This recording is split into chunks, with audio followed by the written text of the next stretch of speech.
So if you've heard of Jesus, you probably know about one of his famous teachings called the Golden Rule. Do to others what you would want them to do to you. And this, actually, is a restatement of something else that Jesus said, that the meaning of life is to love God and love your neighbor as yourself. Now, that's really beautiful, but what does he mean exactly by the word love? It's an unclear word in English, because you can love your mom and you can love pizza. And if the word love means the same thing in both of those cases, your mom's gonna feel real bad. So what did Jesus mean in his language? Well, first of all, this love your neighbor phrase is a quotation from the Hebrew scriptures, where the word for love is ahava. However, the language Jesus spoke and taught in from day to day, it was a cousin language of Hebrew, that is Aramaic, in which the word for love is rachma. But then, as Jesus' followers spread his teachings around the world, they translated them into Greek, using the word agape. But here's what's fascinating. The earliest followers of Jesus, who wrote the books of the New Testament in Greek, they didn't learn the meaning of agape by looking it up in ancient dictionaries. Rather, they looked to the teachings of Jesus and the story of his life to redefine their very concept of love. So one time, Jesus was asked about the most important command in the Jewish scriptures. And he first quoted from the ancient prayer in the Torah called the Shema. Love the Lord your God with all of your heart. So love for God is the most important thing. But then Jesus quickly followed up by saying another command from the Torah was also the most important, to love your neighbor as yourself. So which is the most important, loving God or loving your neighbor? Jesus' answer is yes. To ask the question means you don't get his point. For Jesus, they are two sides of the same coin. Your love for God will be expressed by your love for people, and vice versa, they're inseparable. And so this makes it clear that for Jesus, agape love is not primarily a feeling for someone else that happens to you, like our phrase, I fell in love. For Jesus, love is action. It's a choice that you make to seek the well-being of people other than yourself. Jesus also went on to teach that genuine love for God and others means seeking people's well-being without expecting anything in return, especially from people who are in difficult situations, who can't repay you even if they wanted to. According to Jesus, this kind of generous love reflects the very heartbeat of God. And he took this even further. Jesus said that the ultimate standard of authentic love is how well you treat the person that you can't stand. Or in his words, you shall love your enemy and do good to them, expecting nothing in return. For Jesus, this kind of enemy-embracing love imitates the very character of God himself. Now, we wouldn't be talking about Jesus still today if he had only said things like love your enemy. This is how he actually lived. Jesus was constantly helping and serving the people around him in very practical and tangible ways. And he consistently moved towards poor and hurting people who couldn't benefit him in return. He showed love for the forgotten ones, the people who usually fall through the cracks. And when Jesus eventually marched into Jerusalem, he made himself an enemy of the leaders of his people by accusing them of hypocrisy and corruption. But then instead of attacking his enemies to overthrow them, he allowed them to kill him. Jesus died for the selfishness and corruption of his enemies because he loved them. After Easter morning, Jesus and then his followers claimed that it was the power of God's love for the world that was revealed in Jesus' life, death, and resurrection. As the Apostle Paul put it, God demonstrated his own agape for us in this: while we were still sinners, the Messiah died for us. Or in the words of the Apostle John, God's own agape was revealed when he sent his one and only Son into the world so that through him we could have life. And for John, then, this leads naturally to the conclusion, beloved ones, if that's how God has loved us, then we ought to show love for one another. So Christian faith involves trusting that at the center of the universe is a being overflowing with love for his world, which means that the purpose of human existence is to receive this love that has come to us in Jesus and then to give it back out to others, creating an ecosystem of others-focused, self-giving love. And that's the New Testament meaning of agape love.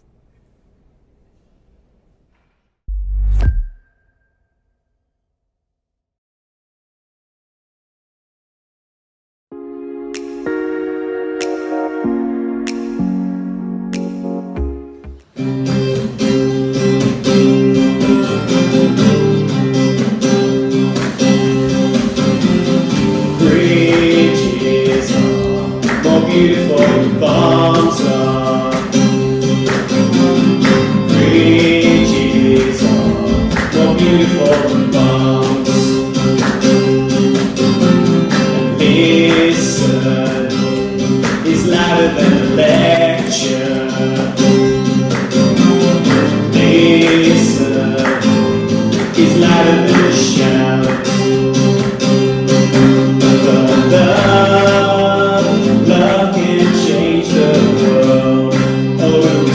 believe in love? Love can change the world. Or do you still believe in love? Love. God is love, and God is love, and love can change the world.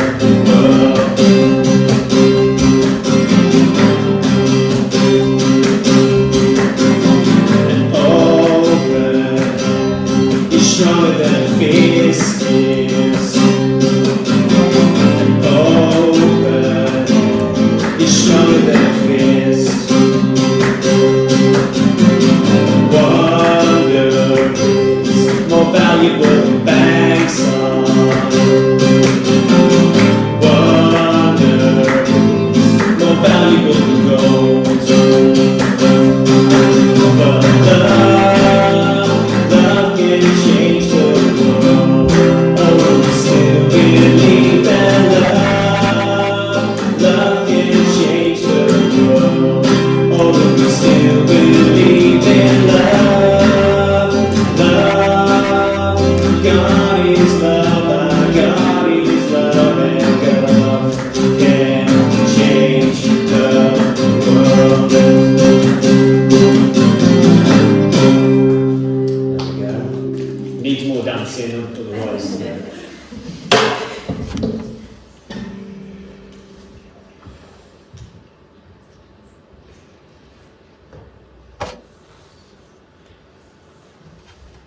Advent, as we've been discovering and kind of journeying through over the past 3 Sundays, and now the 4th Sunday, as well as pretty much every day over YouTube, if anyone's been seeing any of those as well. Advent, we've been seeing, is all about intention and longing and expectation. Expectation of more. Expectation of more hope, more peace, more joy, and more love. And an expectation of more of God's presence. Now, as human beings, our souls crave mystery. Our souls, the thing that makes you, craves hope and peace and joy. And most of all, our souls crave love. We want to be with each other. We want to be together. We want to belong. It's this desire to want to be with the other.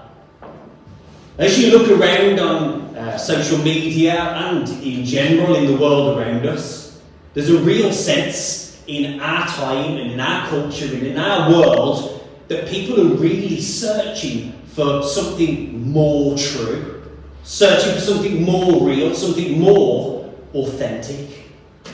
And so today, in our 4th week of Advent, we're looking at these well-known and well-read and well-used words from Isaiah. A couple of weeks back, Ben even performed a song based around these ideas as well. And so whatever's going on for you right now, whether it's things that you've seen, things that you've read, things that you've heard on the news about maybe big kind of wide-scale global issues like war and poverty and climate change and the global pandemic, or whether it's something on a national or a local level with the politics that we're kind of surrounded by all the time at the moment, or even lower down on a family level, or right down to this kind of personal level as well. So the family level with issues like who you're going to see or not see on Christmas this year, or right down on this personal level. Whatever it is that you're feeling or experiencing, this passage in Isaiah helps us to channel any kind of angst that we might be having into a useful and helpful biblical hope. Because if we don't channel those feelings that we all have into, and all of this energy, if we don't point it towards something that can be useful, we're going to end up just becoming cynical, angry, despairing, and bitter. So the idea is to channel this and point it towards something useful. This passage and these well-known words and this promise that we're looking at today is a reminder, again, like last week, that we are in between times. We've got the promise, and we've got the fulfillment of that promise, and we're stuck in the middle. Just like how we saw with Psalm 126 last week, where they were looking back and longing for the good old days, or they were looking forward to the future and the hope that might bring. Yet these people were there and then stuck in between. Like how Jesus described it when he talked about the kingdom of being now and not yet. It's this time of delaying and waiting. But as we're all too aware, as a culture and as people, we don't really like waiting, do we? Anybody enjoy waiting? No. We don't want delay. I want those chocolates now. We want instant, immediate results and action. And as humans and as a civilization and as an empire even, we desperately want to fix things for ourselves, by ourselves. It's almost as if in these times God is saying, I'm delaying, I am waiting so that this can all play itself out. Until you've got to the end of all the things that you can manage, until you've exhausted all of your own possibilities and all of your own opportunities and all of your own efforts. And then in that waiting and in that delay, it's then that you'll realise that it's my son that you actually need. That Jesus is the king that you've been waiting for the whole time. It's realising that we can't do this on our own. That I can't fix this. That we all need help. Just think about how it works in history. We've got a monarchy in this country, but there's all sorts of other ways of trying to do this, trying to sort this out, isn't there? There's dictatorships and communism and fascism and democratism and on and on and on, and all these things have in common is that they are all systems that basically failed to bring the kind of world that we all deep down are longing for. And at Advent, looking at this prophecy in Isaiah is about this holy longing. It's about hope and peace and joy and love. I want to read again, just verses 6 and 7. For to us a child is born, to us a son is given, and the government will be on his shoulders, and he will be called Wonderful Counselor, Mighty God, Everlasting Father, Prince of Peace. Of the increase of his government and peace there will be no end. He will reign on David's throne and over his kingdom, establishing and upholding it with justice and righteousness from that time on and forever. The zeal of the Lord Almighty will accomplish this. So in this short passage from this prophet, Isaiah is answering the question of the day that he's writing this, but also the question of the day today. Who is Messiah? What will they look like? What will they be like? What will they do? Who is it that we are waiting for?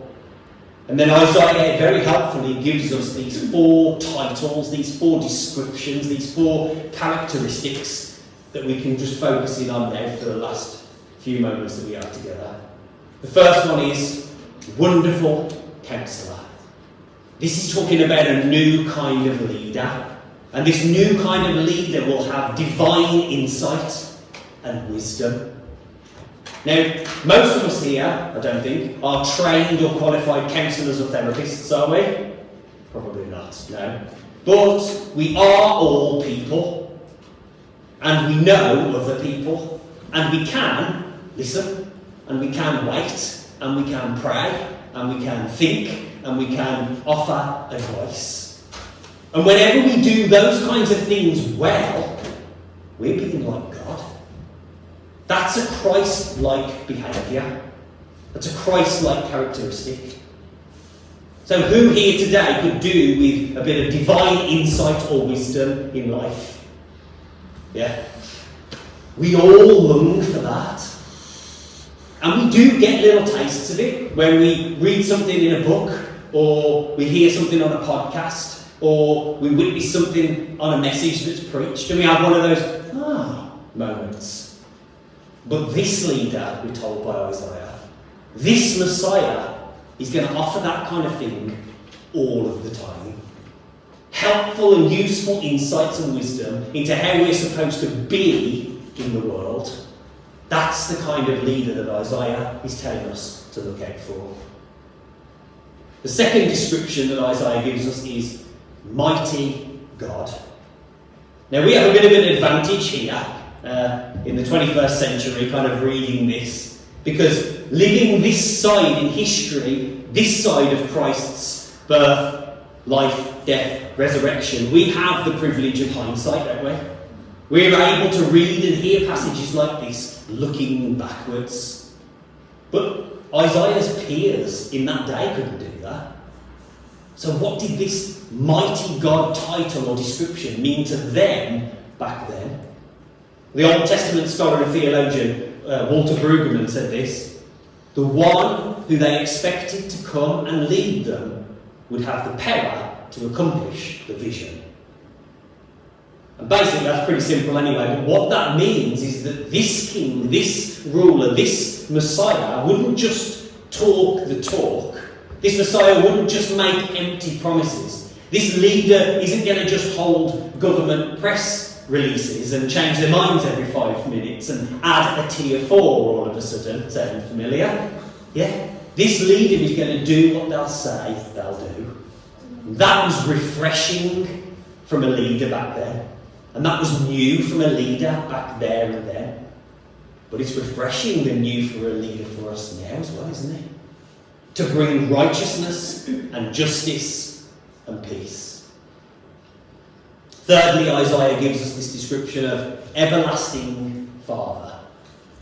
Now that might seem a little bit weird or confusing when you're reading that in amongst the rest of the text, because in verse 6, just that verse before, Isaiah says, unto us a child is born. But then here he talks about everlasting Father. So which is it, child or father? And if Messiah is God's son, then how can Messiah be father too? Well, what Isaiah is getting at here is he's trying to get at the way that this leader is going to lead. That this king isn't going to exploit people like all the other kings before that have done.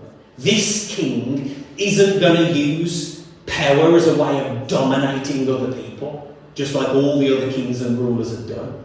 This king is going to take care and protect and provide and love without end, just like a father. And regardless of how your own relationships with your dads are or were, here Isaiah is showing us the perfect and everlasting Father. And then the fourth description, Prince of Peace. Now, this is true always. No empire has been able to stand the test of time, whether it was Egypt, Babylon, Persia, Assyria, Rome, on and on and on. Go and visit some of those kind of ancient civilizations when you're allowed to, and all you will find is ruins. All you will find is broken up bits of the past and lots of dust. Many of these empires of that day promised peace, but it was either a false kind of peace or it never delivered peace in the first place. But this holy longing for a leader who will rule with wisdom and power and care and peace, this is something that they could all get behind, and it's something that we can all get behind today. And this holy longing is what Advent is all about. Which again leads us to the same question that we asked at the end of last week's message. So what? Sweet little baby Jesus, all meek and mild, was born in a manger over 2,000 years ago. Why does that matter? Why do we do this? Why do we do any of this? Why do we get upset and mourn the fact that we can't do things the way we usually do them at this time of year? Well, for thousands of years now, the church has insisted on the importance of holding both the divinity of this baby and the humanity of this baby, divine and human, both at the same time, rabbi and Saviour of the world. And lots of mess has been caused when we try and hold one over and above the other. But we need to hold on to both at the same time. The child was born, as Isaiah says in verse 6. But hear this too. This child was sent. For God so loved the world that he sent his one and only Son. C.S. Lewis puts it like this. God became human to turn creatures into sons, not simply to produce better men of the old kind, but to produce a new kind of human. And then 1800 years before that, before Lewis wrote those words, an early church father called Irenaeus said this: God became what we are, that he might bring to us what he himself is. That's the real exchange of gifts this Christmas. What happens when we get this divine and human thing wrong? When we minimise divinity, we minimise the divinity in ourselves. And when you minimise the humanity, you dehumanise yourself. We need to hold both in attention. But then before C.S. Lewis and before Irenaeus, 100 years before that, Peter the disciple says this: through these he has given us his very great and precious promises, so that through these promises you may participate in the divine nature. The promise of Christ is the promise of Christmas. Without sending us the eternal Son, Emmanuel, God with us, you don't get the sending of the eternal Spirit, God dwelling within us. The hip-hop and spoken word artist Propaganda put it like this in one of his songs: breathe in the nearness. God is near. God is here. Advent is always. So as we focus on love on this fourth Sunday of Advent, here's what's true of God's love. God's love is never ambiguous. It's never relative. It's never sentimental. It's never distant. It's never vague. It never comes with conditions. God's love is always specific. God's love is always determined. God's love is always humble. It is always in flesh, so that we can see it. Emmanuel is the one the world has waited for, and is the one that we wait for today. This leader is inconceivable, and he did it with a list, inconceivable love. This love was conceived in Mary, but it's inconceivable to us that God would send love this way, that God could love like this. I just want to close almost as a prayer by just reading from 1 John chapter 4 verse 9. This is how God showed his love among us. He sent his one and only Son into the world that we might live through him. Amen.